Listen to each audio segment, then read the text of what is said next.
So for this section, we're going to be learning about the disorders of the ear. Now, several of these disorders can be both pediatric and adult.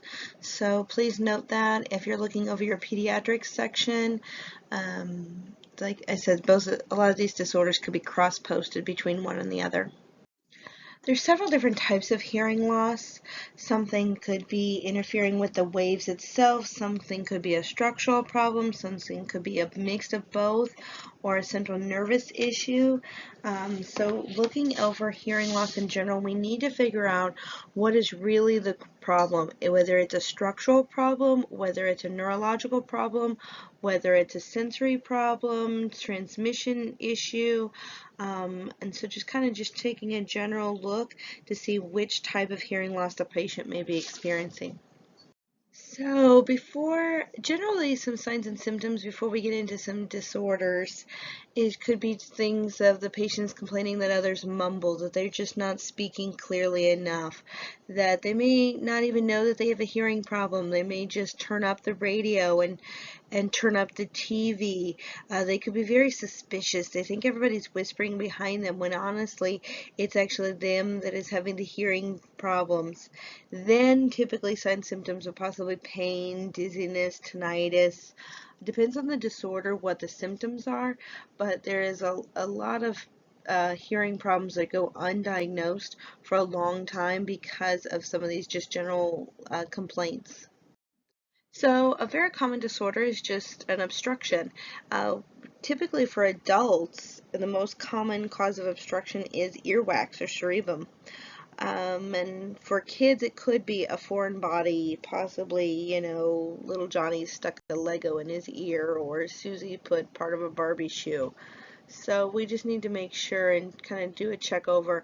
So looking for any kind of foreign bodies that possibly could be in there. They could order some eardrops, maybe soften up that earwax before irrigating. They may have to use forceps or cerebrum spoon. It actually kind of reminds me of an ice cream scooper to actually remove the object and making sure that they're not putting in. Now, typically if the person has too much earwax and it's earwax buildup, we need to stress to them never to put actually in cotton tipped applicators or other tools such as hairpins in their ear. I know it's very common practice that people want to take a Q-tip and quote clean out their ears, but what they can actually doing is more damage, and by shoving actually earwax down farther and actually packing it in there where they can't hear. If a person has too much earwax or they produce too much earwax, they need to go have their ears cleaned and irrigated by a professional, and this way it can be successfully removed and safely removed without doing any damage to the eardrum. Now this is a disorder, external otitis or swimmer's ear. They can be both adult and pediatrics. Typically it's an infection and inflammation of the lining of the external canal. We call it swimmer's ear because it typically happens after swimming due to possibly contaminated water, or even if it's not contaminated, it could still have some infectious materials inside of it.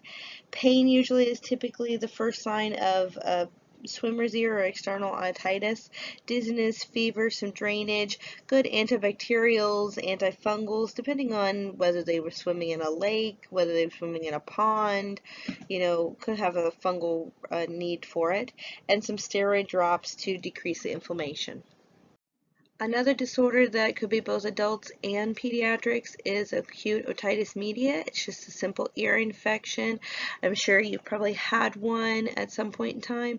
Often I get ear infections from sinus infections due to the close proximity of it. So the edema blocks the Eustachian tubes, nothing can get drained, and so fluid accumulates in that middle ear.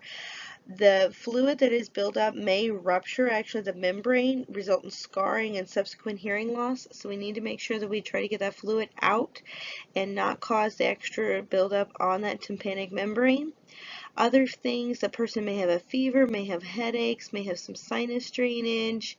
Like I said, I typically get it with a sinus infection, and then you can get an ear infection more often in children than adults, but it can happen in both. If it is a child, though, if it's a nonverbal child, this is where little babies, you'll see them pulling on their ear is actually a very common sign and symptoms of them having an ear infection. So treatment for an ear infection should be some oral antibiotics, especially if it's in conclusion with a sinus infection. They're just going to need some general oral antibiotics to clear up any kind of infection up in the head, possibly some topical ear drops to make sure that they're getting the ear infection treated right at the site, maybe some antihistamines to decrease some pressure here, and possibly a myrinectomy. That is a tube placement essentially. So have you put tubes in your ears. It's a tiny incision created in the eardrum, relieve pressure.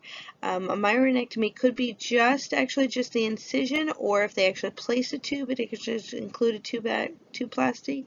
So it doesn't necessarily always, I guess I should say, have a tube placed in. Depends on how many times the kid has had ear infections, and depends on if the UCN tube is blocked. But we do need to treat this, and I will stress this again, as stated in a prior lecture, that we need to treat otitis media, and we need to treat it very well due to the location of the infection. So think about the infection is here, and it's in your UCN tube, and then it's connecting between your nasal passage and your ear. There's a very thin membrane there that is separating from you and your meninges, which is your brain. It's a covering around your brain. So partially treated otitis media could indicate be a reason why kids get meningitis.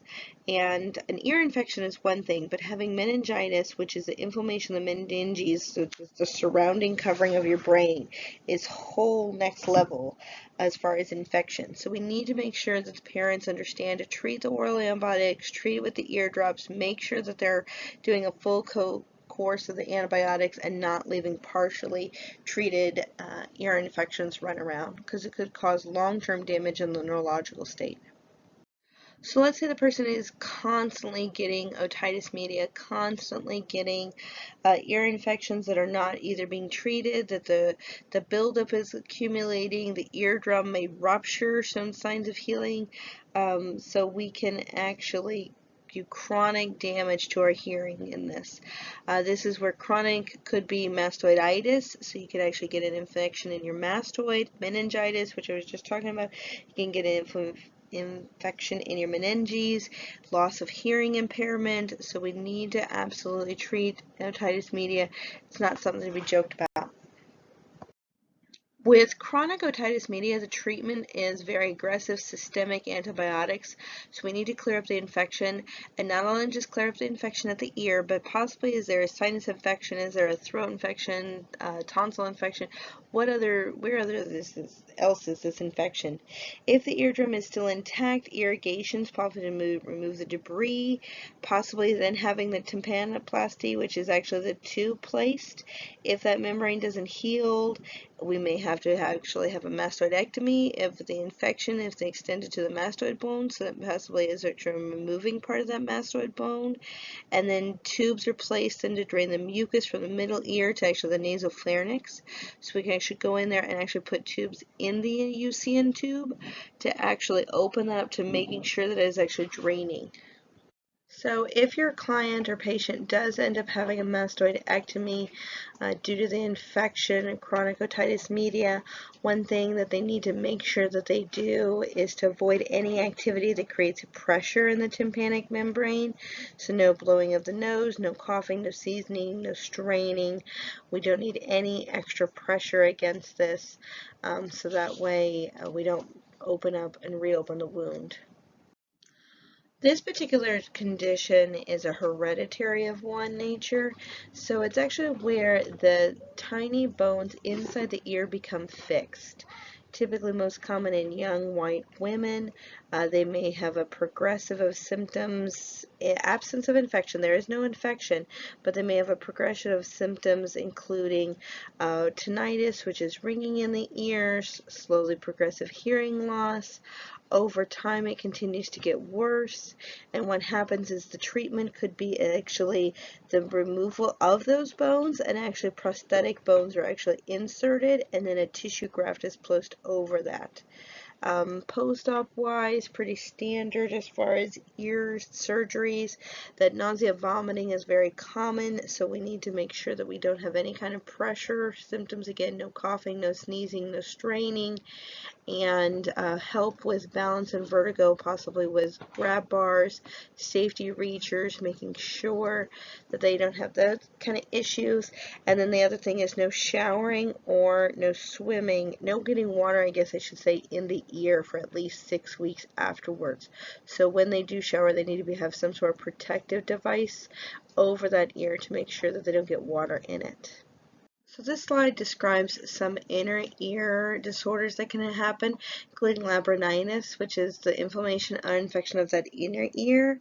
It could have some very common signs and symptoms of vertigo, tinnitus, some hearing loss, typically treated with antibiotics.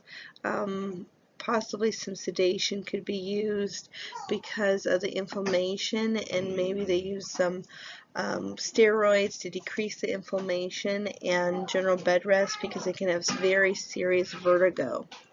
The other one is actually a tumor. It's a benign tumor in the 8th cranial nerve, and so again can cause some long-term hearing problems.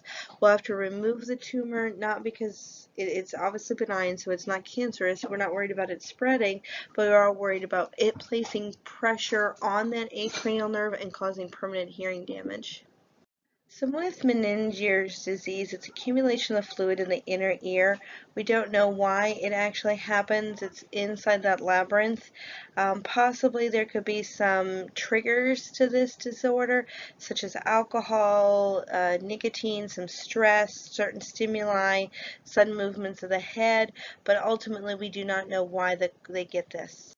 With meninges, one way that we can figure out that it actually is this, besides the hearing loss and the vertigo and the swelling and the nausea and the vomiting and everything, is the documentation of the pattern of the attacks.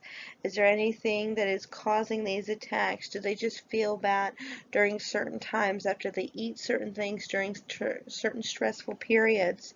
The hearing loss is typically unilateral, and the tinnitus accompanies these acute attacks. So after many attacks, eventually permanent sensorineural hearing loss actually can have a determining factor here. And so typically the feeling of fullness or the pressure actually in the ear precedes the vertigo attack, so they can actually know when the dizziness and everything is actually going to start. So one way they may diagnose this, there's no particular test that can be done, but a diagnostic could be just by ruling out other conditions that are very similar, because we're really looking at lifelong treatment here of some antihistamines, antianemics, vasodilators, and possibly even a surgical that may drain the excess fluid from the inner ear. They may have to cut part of the acoustic nerve that controls balance. They may have to, do some, put tubes in there, anything to get the fluid to drain. Post-op wise, make sure that there is some safety and some comfort that is needed, and address those. Make sure that you control the nausea and vomiting, making sure that assist again while there is, as far as the safety factors, when they get up, when they walk around, push the call button, make sure they could be very unsteady for several weeks, and assess for any kind of facial nerve damage if the surgeon had to then cut part of the acoustic nerve.